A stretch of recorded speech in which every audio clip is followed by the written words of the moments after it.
People. Que pasa, sapa, say what they do. Now, the first thing that is popping in the news is that we see that the man that was seen in the viral video, we are speaking about a person whose name is Dane Mitchell, and he is 37-year-old, and he is the man that was relegating the Honorable Prime Minister. We are talking about Andrew Holness. He was relegating him and making him seem like he is dishonorable. He was describing him with some colorful words. We are talking about the BC, we are talking about the PC, and we are talking about the S, your mother, and people, you know exactly what I mean. And he also had something to say about the P0L. He was letting them know that he is not honoring. We are speaking about the curfew rules, laws, and regulation in Nangoinam Yard.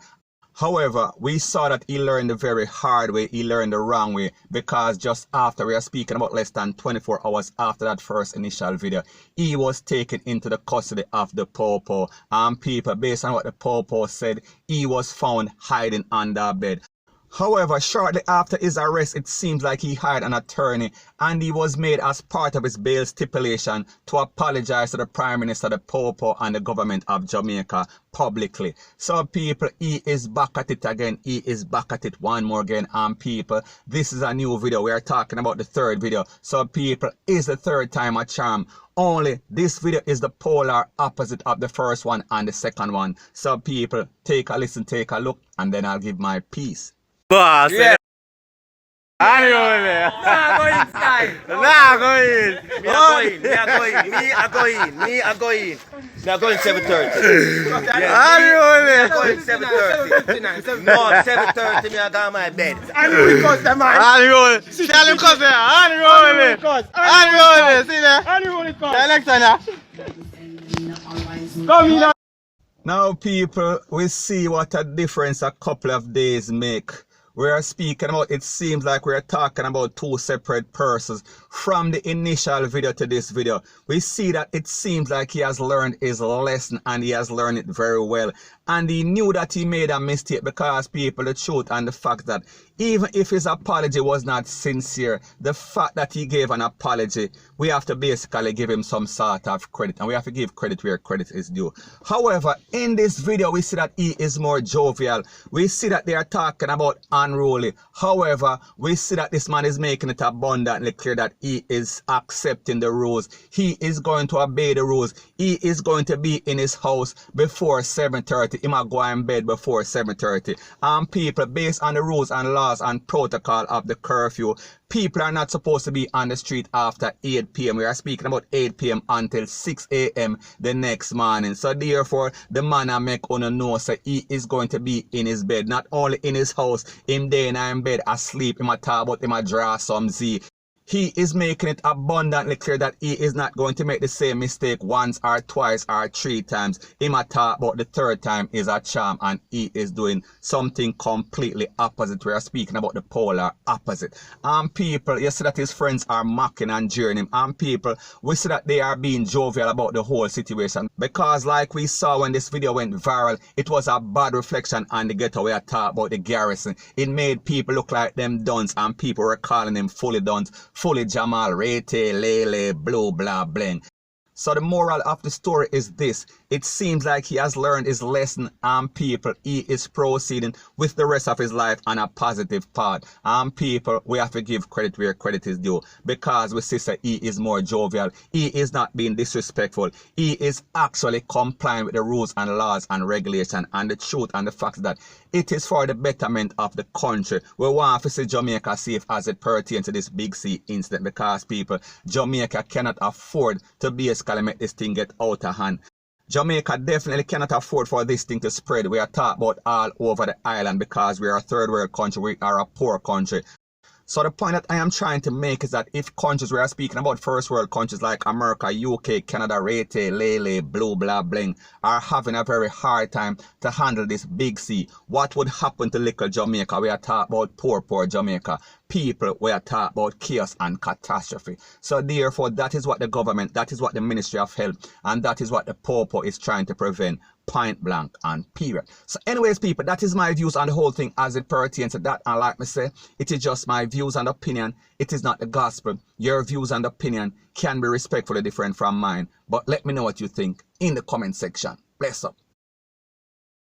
Now, before I move to the next part of my video, please subscribe to my next channel. It is called Jamaica Dancehall Source. People, I will be uploading videos on that channel also. I am going to post a link in the description. And also subscribe to this channel where I'm speaking about True Jamaica Buzz. And when you subscribe, please press the notification bell or icon. And when you press the notification bell or icon, also press all in the option.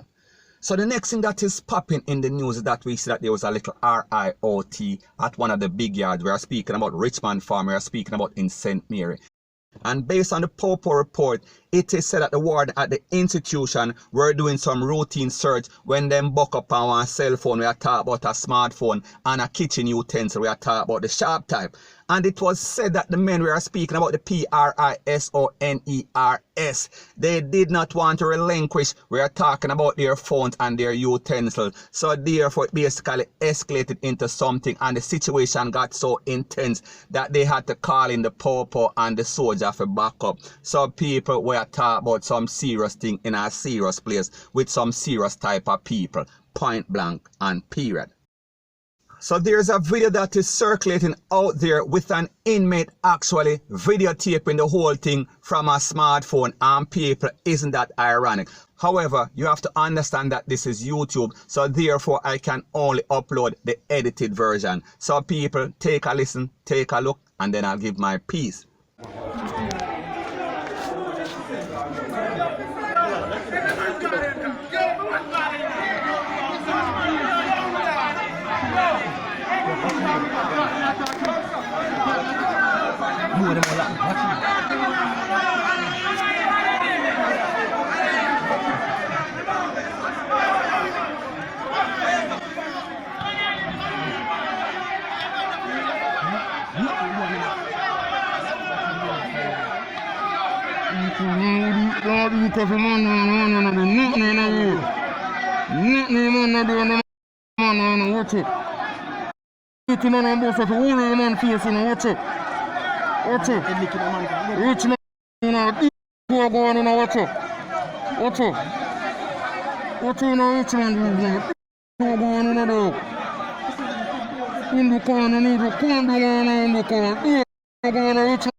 You need to come down and do it. Go on a Richmond prison. You couldn't beat the youth and the youth for nothing at all. You couldn't beat the youth and the youth for nothing at all. It's burning. It's burning. All of them. All of them. Eddie, all of them. It's a Francis. It's a P0L. Eddie. All of them.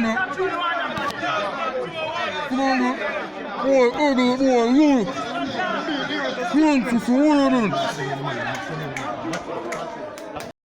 Now people, isn't it ironic that all of this allegedly started because the warden or warder them find some contraband? We are talking about smartphone, we are talking about cell phone, and we are also speaking about some sharp kitchen utensil.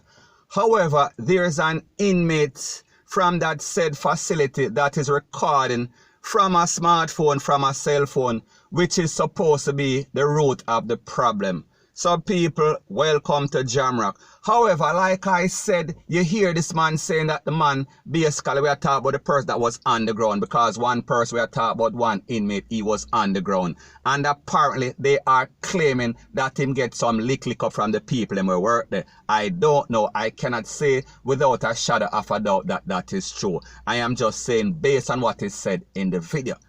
However, it is said that the inmate them, they did not want to lose their cell phone. They were standing up for their rights. Now people, the truth and the facts that they were not supposed to have any sort of cell phone or any sort of device like that, based on the rules and laws and regulation of said institution. So therefore they are FIGHTING for a right that they should not have in the first place, because people don't want them to make any sort of call upon the outside world and get some people to come for them. So therefore that is why that is one of the things that are banned in those institutions. We are talking about the big yard.